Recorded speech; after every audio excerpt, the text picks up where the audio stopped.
She starts another argument, her voice rising, dragging out every sin you've ever committed since the day you met. This isn't venting, it's a calculated emotional assault, built to make you feel guilty, cornered, and off balance. Your instinct kicks in instantly. You want to defend yourself, to correct the narrative, to throw logic at her like a shield, to prove she's wrong and you're right. You feel the pressure in your chest, the urge to speak, to restore order. Your mind races through every counterpoint, every fact you think will finally end this madness. But then something clicks, a quiet, brutal realization. Engaging is surrender. Explaining is walking into a battlefield where she controls every rule. So you stop, you inhale, your jaw relaxes, your mouth closes, and you simply look at her, steady, unblinking, and completely unmoved. No anger, no panic, and no reaction at all. Just pure, unnerving calm. The moment you refuse to play, the entire script collapses. Your calm becomes a shield nothing can pierce. The silence you choose creates a sudden vacuum in the room, heavy, tense, and almost physical. In that moment, you become emotionally unreachable. Her pressure falters. The momentum of the argument collapses because the one thing she depends on, your reaction, is gone. Her anger was designed to hook you, to pull you into the script she controls. But when you refuse to respond, the entire mechanism jams. She isn't fighting resistance anymore. She's performing for an audience that has stopped watching. It's like an actress suddenly realizing the theater is empty. The power dynamic flips instantly. She feels the shift, but can't explain it. The silence disorients her because it's the one territory she cannot manipulate. Her emotional program glitches, leaving her alone with her own chaos. This is silence not as retreat but as power. Strategic silence, not weakness, not submission, but complete control over the situation and, more importantly, over yourself. It becomes a psychological fortress no emotional attack can breach. Today we break down how this tool earns a woman's deep, instinctive respect without you saying a single word. This isn't passive quiet. It is an active demonstration of strength, composure, and high emotional intelligence. Your silence speaks louder than any argument because it shows you don't need validation. You won't waste energy on a fight designed to drain you. Most men believe arguments are won with sharper logic, faster comebacks, clever lines. They think victory comes from better words, and that belief traps them in a game they can never win. Every time you dive into a heated argument, you step onto terrain that isn't built for logic. You accept rules you didn't design and engage in a style of confrontation where the goal isn't clarity or truth. It's emotional advantage. You try to appeal to reason, while the conflict itself is fueled by emotion, tension, and psychological leverage. The more you talk, the more ammunition you hand over. Every word becomes a future counterattack. Before you know it, you're trapped in a loop where the effort to defend yourself only deepens the conflict. You must understand, for many people these arguments aren't problem-solving sessions. They are emotional theater, and you, unknowingly, become the only audience member who hasn't realized he can simply walk out. This is why logic fails. Not because you lack it, but because emotional conflict runs on a different operating system entirely.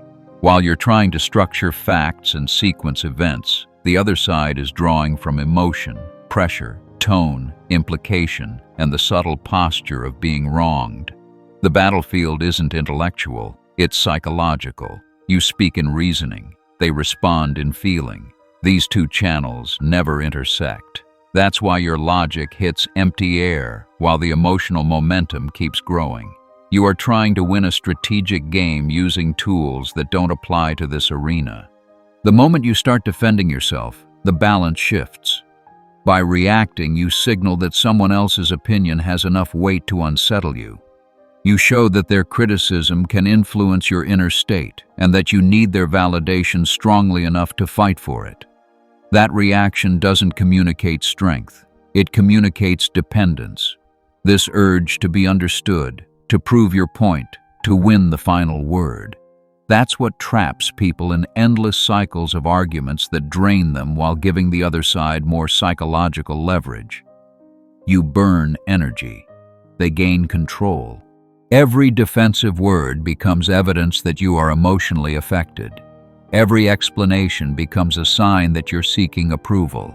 It's as if you're silently saying, "Please acknowledge that I'm right." And nothing about that posture conveys power. The only winning move in an unwinnable verbal battle is to refuse to participate. Stepping out of the argument, not emotionally but strategically, is how you keep your center. Silence doesn't mean surrender. It means you've stopped playing a game that was designed to exhaust you. Leaving the battlefield empty is what restores your strength. To master strategic silence, you first need to understand the psychological mechanism behind emotional conflict. Many heated arguments aren't about truth or mutual understanding at all.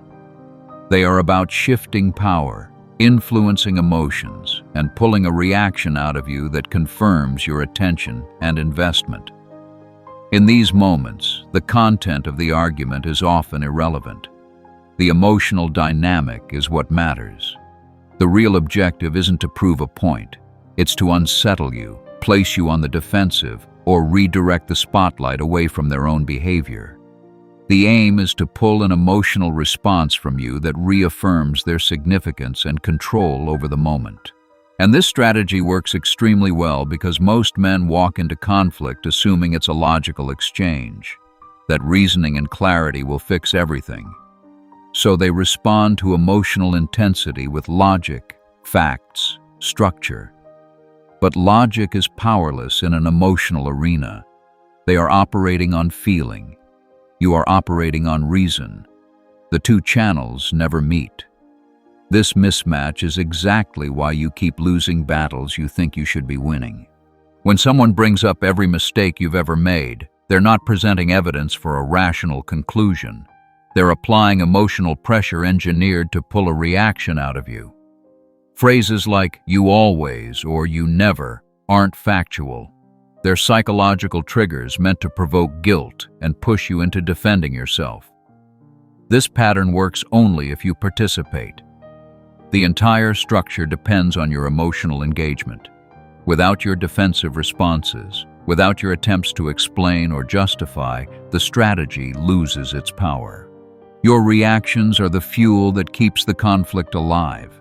Once you stop feeding it, the dynamic collapses. This is why silence is so disruptive in emotional confrontations.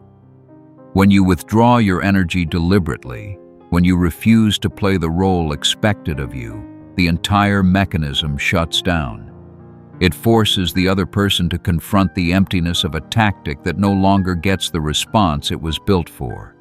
Your silence becomes a mirror reflecting the ineffectiveness of the strategy, and that shift is psychologically jarring. Strategic silence dismantles the game without a single word. When emotional criticism meets your silence, you create a mirror effect. Instead of giving the resistance needed to keep the conflict alive, you become a smooth surface that reflects everything back. With no reaction from you to focus on, the other person suddenly sees their own behavior clearly. The rising tone, the intensity, the loss of control that used to feel justified because you pushed back. Without your defenses to grab onto, they are forced to sit with their own emotions. The target is gone. The echo returns to them. This is deeply uncomfortable, because now the anger has nowhere to land and no one to blame. And that pressure often triggers escalation, louder words, sharper tones, harsher attempts to provoke you. These spikes are not strength. They're desperation to restore the old pattern where your reaction carried their emotions for them. But when escalation is met with your steady silence, something becomes undeniable. The contrast between their storm and your stillness exposes the imbalance. Your calm highlights how out of control the moment has become. Your silence isn't passive. It is disciplined, intentional, and rooted in control. You show that your emotional center cannot be shaken by their intensity, that the boundary you set is real, that verbal pressure cannot breach it. And all of this happens without a single word. Strategic silence becomes proof of inner stability, a strength that doesn't need to announce itself. Strategic silence transforms you. You stop being a reactive piece in someone else's emotional storm and become the center of gravity around which everything else is forced to move. The dynamic shifts. Instead of being pulled into chaos, you become the still point that the chaos circles around. Your stillness becomes your statement.